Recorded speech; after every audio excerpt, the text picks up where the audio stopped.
menjumpai Anda dengan sejumlah informasi lebih dalam seputar kasus-kasus yang terjadi di masyarakat.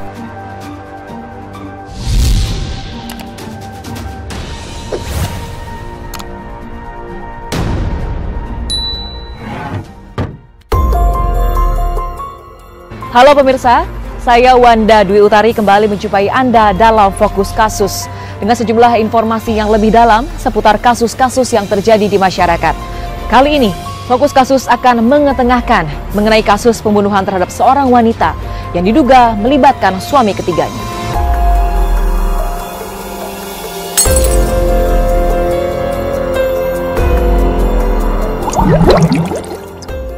Sungguh malang nasib wanita ini. Ia ditemukan tewas di dalam lemari di sebuah penginapan. Sejumlah tanda-tanda di tubuhnya menunjukkan bahwa adanya penganiayaan sebelum ia meregang nyawa. Mengapa wanita tersebut meninggal dunia? Benarkah suami ketiganya terlibat dalam kematiannya? Seorang wanita yang ditemukan tewas dalam lemari sebuah kamar di Wisma Pipit di Palembang, Sumatera Selatan menarik perhatian banyak orang. Penemuan mayat ini berawal dari kecurigaan seorang petugas penginapan ini yang melihat seorang lelaki keluar dari salah satu kamar dengan terburu-buru dan langsung pergi mengendarai sepeda motornya yang berwarna oranye. Padahal saat datang di pagi harinya, lelaki itu bersama seorang wanita. Rasa curiga itu makin menebal karena tidak terdengar adanya aktivitas di dalam kamar yang disewa lelaki itu. Padahal ketika pergi, ia mengatakan ada temannya masih berada di dalam kamar itu. Dan saat petugas penginapan memeriksa, pintu kamar nomor 11 itu dalam keadaan terkunci dari dalam. Namun karena jendela di samping pintu terbuka, maka petugas penginapan dapat merogoh kunci dan membukanya.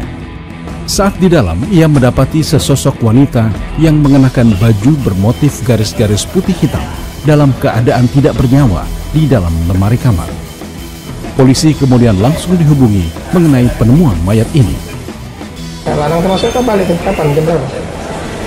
Sekolah 30. Hah? Sekolah 30. Keluarnya? Iya. Berarti kalau tahu setengah 11 beda lama setelah lanang keluar? Iya, pas itu kami ini kan penasaran, soalnya biasanya beli bareng. Oh, nah, kami penasaran kalau itu ya? tiba-tiba cek itu. Kami penasaran tuh kan, kenapa cek itu nah. Kagetnya ada apa-apa aja kami kan. Pas kami jenguk di lemari itu kelihatan kan, terungkap sudah. Petugas yang melakukan olah TKP menemukan seutas tali yang tertinggal di lehernya.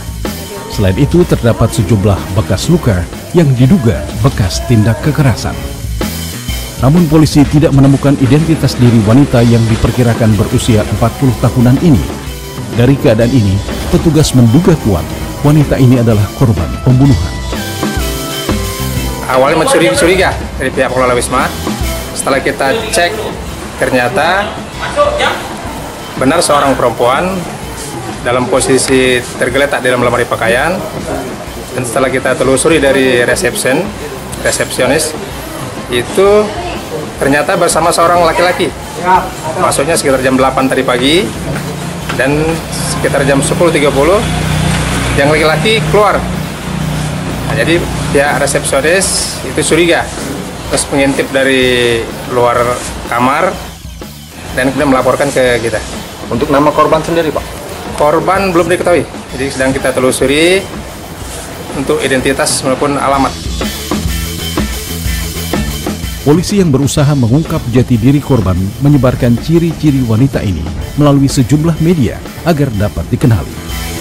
Selain itu, rekaman kamera pengawas di penginapan ini disita polisi untuk mengenali lelaki yang bersama korban di dalam kamar.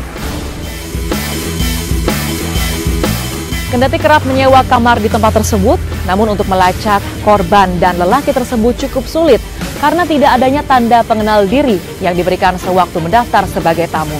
Lalu bagaimana polisi mengungkap jati diri korban dan mengungkap kasus pembunuhan ini? Berselang 2 hari setelah penemuan mayat di dalam lemari di penginapan itu, identitas wanita itu terungkap.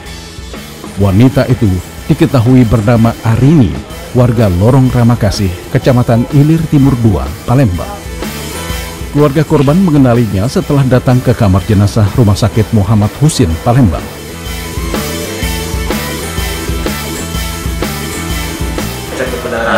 Kebenaran, aku ini pindah kan. Ternyata yo itu siapa Pak? Ada. Tahu dari mana gitu Pak? Dari Ipan ini. Setelah berapa lama itu? Tadi pagi lah. Tadi pagi baru kita tahu Pak ya. Sudah kita ngecek ke rumah sakit Pak. Ada Ipan namanya aku. Ternyata apa? Nah. Betul itu adik kita Pak ya. Hasil otopsi diketahui janda 2 anak itu menderita pukulan benda tumpul di kepalanya. Selain itu ada sejumlah luka lain yang ditemukan yang menjadi penyebab kematiannya.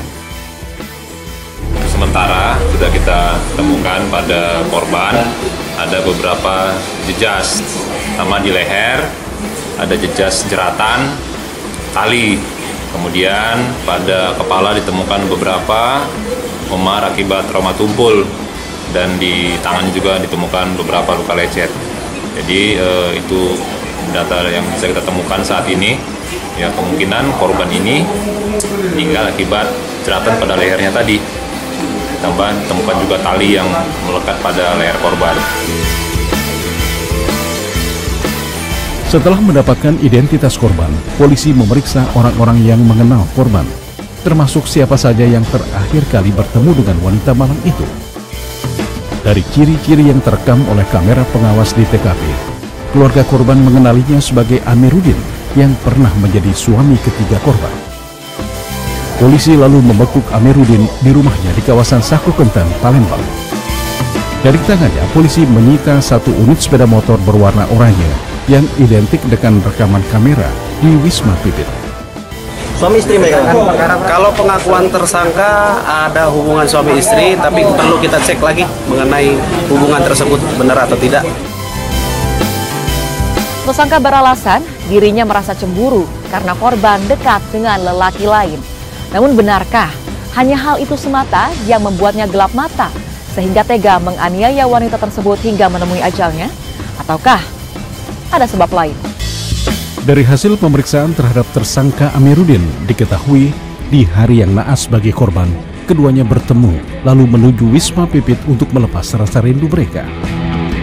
Keterangan petugas penginapan mengungkapkan keduanya kerap menyewa kamar di tempat ini meski tidak dalam waktu yang lama. Dan sesaat setelah membayar uang sewa kamar, keduanya meminjam mangkuk kepada petugas penginapan. Tersangka dan korban sempat sarapan bubur ayam bersama. Dan usai berhubungan suami istri, tersangka Amiruddin mengungkapkan rasa cemburunya terhadap korban karena selama mereka pisah ranjang, Arini kerap bersama lelaki lain. Korban yang tidak terima dengan tuduhan itu lalu menyangkal hingga keduanya terlibat pertengkaran yang sampai bergelut. Karena kalah tenaga, korban jatuh tak berdaya. Melihat itu, tersangka mengambil seutas tali dan menggantung korban di lemari agar nampak sebagai seseorang yang bunuh diri. Kenapa kamu bunuh dia? Gara cemburuan dan Cemburunya kenapa? dia tunjuk belanja masih jalan dengan orang lain. Aku masih laki, kau jalan orang lain. Aku nusa ada tutur pacak laku.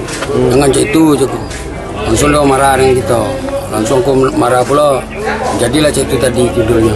Sudah direncanakan itu Pak? Sudah direncanakan tidak. Motifnya sendiri Bang dari hasil rekam kita nih Bang? Sementara kalau berdasarkan keterangan dari TSK karena cemburu, korban selalu berhubungan dengan laki-laki lain. Tersangka adalah suami ketiga korban. Keinginannya untuk merenggut kebahagiaan justru kandas. Hidup wanita malang ini berakhir di tangan lelaki yang tadinya diharapkan dapat memberikan perlindungan bagi keluarganya. Namun bagaimana kehidupan tersangka dengan korban? Di rumah ini yang terletak di lorong Rama Kasih, Palembang, korban Arini tinggal selama 7 bulan terakhir bersama kedua anaknya yang lahir dari 2 pernikahan sebelumnya. Tersangka Amiruddin yang menjadi suami ketiga korban juga pernah tinggal bersama di rumah ini sebelum akhirnya pisah rumah. Warga di sekitar rumah kontrakan korban mengenal wanita berusia 40 tahun itu sebagai sosok yang ramah. Sementara tersangka sendiri jarang terlihat, namun lelaki itu kerap pulang ke rumah ini pada pagi hari. Tak banyak yang tahu apa pekerjaan suami korban itu. Aju, terkejut kalau wong sini nih. Dia tinggal sama siapa sini, Pak? Sama anaknya. Oh, berapa orang? 2 orang. 2 orang. Iya.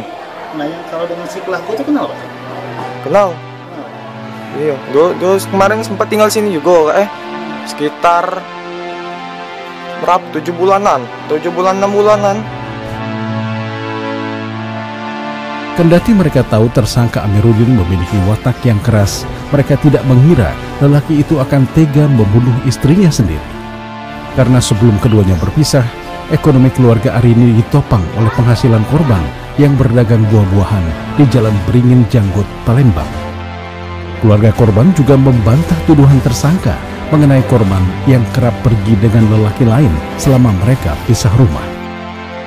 Dia nikah siri, Pak. Iya. Sudah berapa lama? Ya kurang lebih 2 tahun. Nah, kalau si korban sendiri kerjanya apa? Jualan, dagang. Dagang juga. Awal perkenalnya kan di situ, di lorong basah itu. Nah, jadi iyalah ngajak nikah kan. Awal mulanya tak galak dia aku tuh. Dia maksud-maksud dia adang-adangnya, diusir-usirnya. Kontak ini sama almarhum kan, emang ini tanah bapak kau katanya. Pernah dia ngomong cek itu. Pokoknya sering diancam-ancamnya.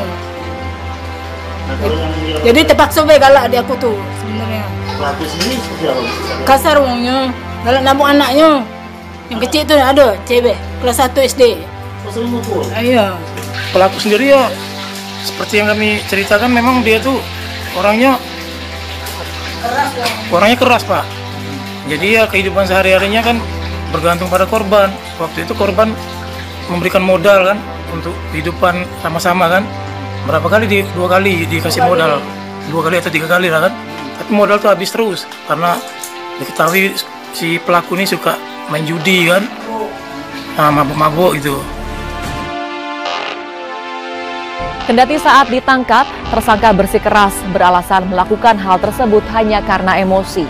Namun polisi menemukan adanya unsur perencanaan ketika membunuh istrinya. Lalu apa pidana yang diancamkan? Sejumlah bukti dan keterangan yang dikumpulkan polisi menunjukkan tersangka Amiruddin sebagai pelaku tunggal dalam kasus pembunuhan terhadap Arini. Penyidik tidak menemukan adanya orang lain selain tersangka yang juga suami ketiga korban terlibat dalam kasus ini. Polisi menjerat tersangka dengan pasal 340 Kitab Undang-Undang Hukum Pidana. Amiruddin diduga melakukan pembunuhan berencana. Ancaman maksimal untuk pelanggar pasal ini adalah hukuman mati atau pidana penjara seumur hidup atau kurungan selama 20 tahun. Sementara terhadap tersangka kita sangkakan pasal 340 KUHP, kemudian pasal 339 di mana tersangka mencoba melakukan perbuatan pidana lain untuk menghilangkan tindak pidana sebelumnya, dan juga pasal 338 yaitu pembunuhan dengan ancaman pidana seumur hidup maupun 20 tahun.